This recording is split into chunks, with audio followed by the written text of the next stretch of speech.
So today you will study about the third coordinate system, that is the spherical coordinate system, and we will see how the point is represented on a sphere, how you can actually introduce these certain differential elements, and then we will see the surface areas that are actually calculated or can be calculating or represented in a sphere. So let's say this is a shape of a spherical form. All right, and now I will just keep comparing the theoretical portion with the demonstration as well.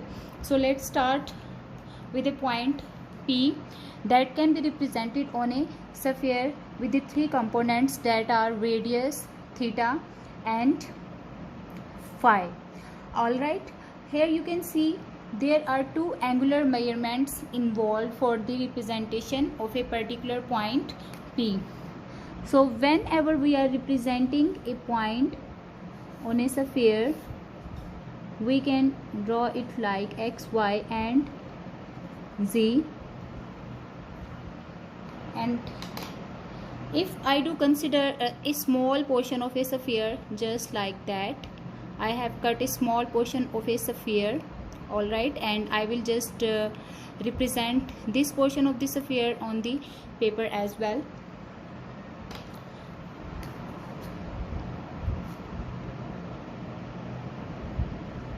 So let's see, a small patch of the sphere is considered, fine,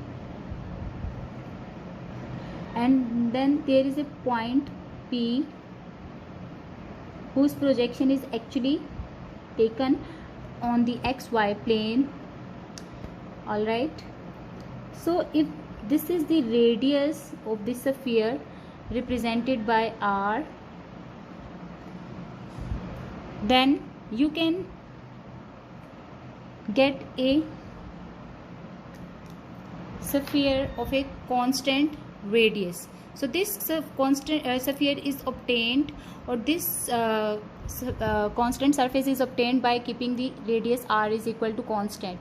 This is the first surface that you get from a single component. The second surface can be obtained using the second coordinate, that is theta. So when you keep or you move or take the angular measurement of this point from the z-axis, you get the theta. So theta is actually the angular measurement of any point on a sphere from starting from the z-axis. Okay,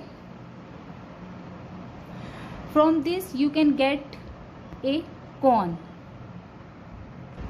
So if you see, if this is the z-axis that I have shown with a cotton bud, and if you keep the angular measurement of a point with the z-axis in this space, okay, this is certain constant angle theta. So you get a conical surface. This conical surface has a shape of a circle on its top. So this conical surface is actually perpendicular to the outer sphere. All right, if you expand it, then the theta will be increased, as it can be seen. As you increase the size of the theta, you get the wider cone, and this theta can extend from 0 to pi or 0 to 180 degree. Okay, the last point or the last component that is left for describing the spherical coordinate system is the phi. Okay, so phi is similar to the cylindrical coordinate system. This is actually the angle from the x-axis to the projection of the radial component.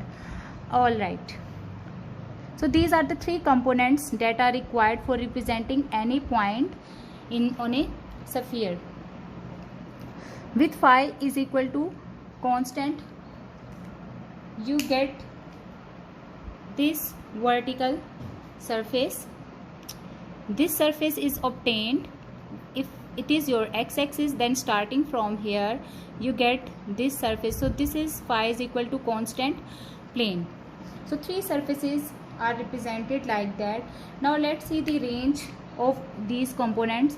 As we can extend radius from 0 to infinity, so the range of radius is 0 to infinity. Theta can extend from 0 to 2 pi, so maximum cone can obtain or take the angle from 0 to pi or 180 degree, and the range of phi is similar to the previous cylindrical coordinate system, so 0 to less than 2 pi. Alright, now let's just see the unit vectors associated to these components. As previously discussed, we know that the unit vectors point in the direction of the increasing component.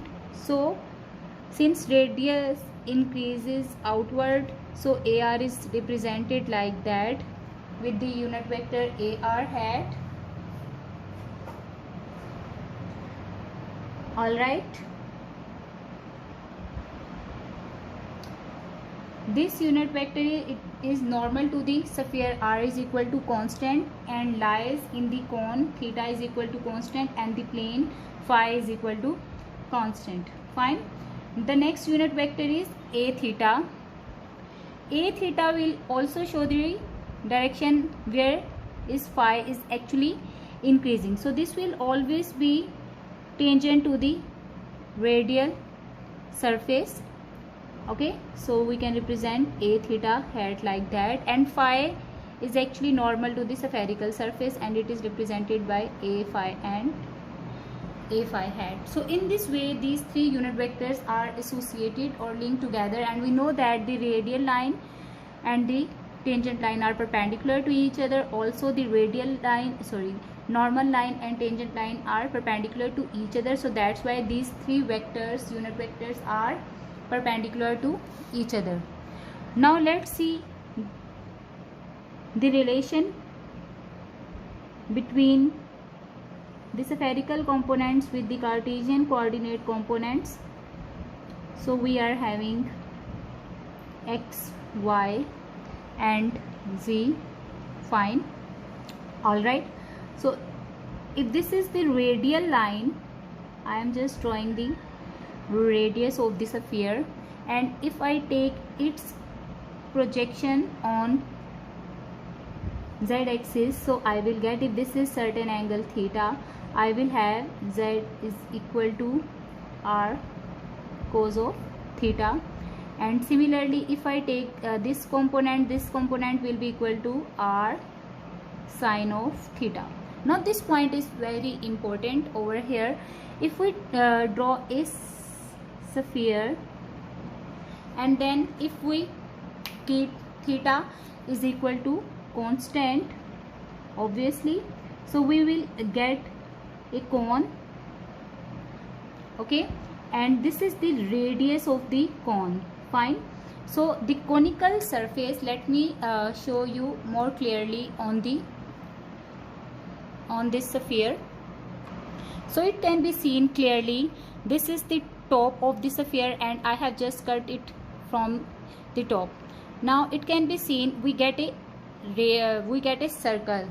Now the radius of this circle can be obtained or will be having the component, let me just draw this radius is actually equal to r sin of theta, and this radial component will be different from the actual radius of this sphere because it is all time varying.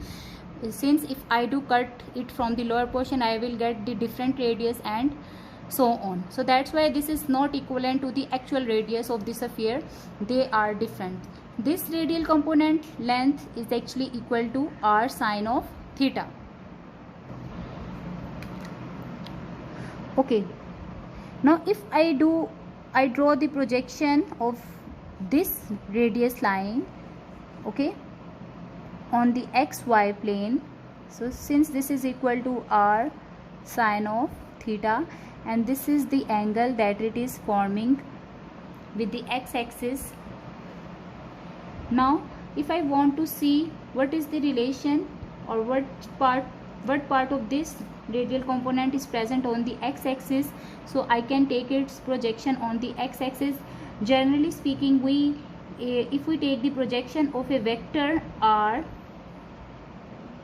on the x-axis, we get its value equal to r cos of theta. Similarly, now the length of this radius is actually equal to r sine of theta, so its projection on the x-axis will give me r sine of theta and then cos of phi.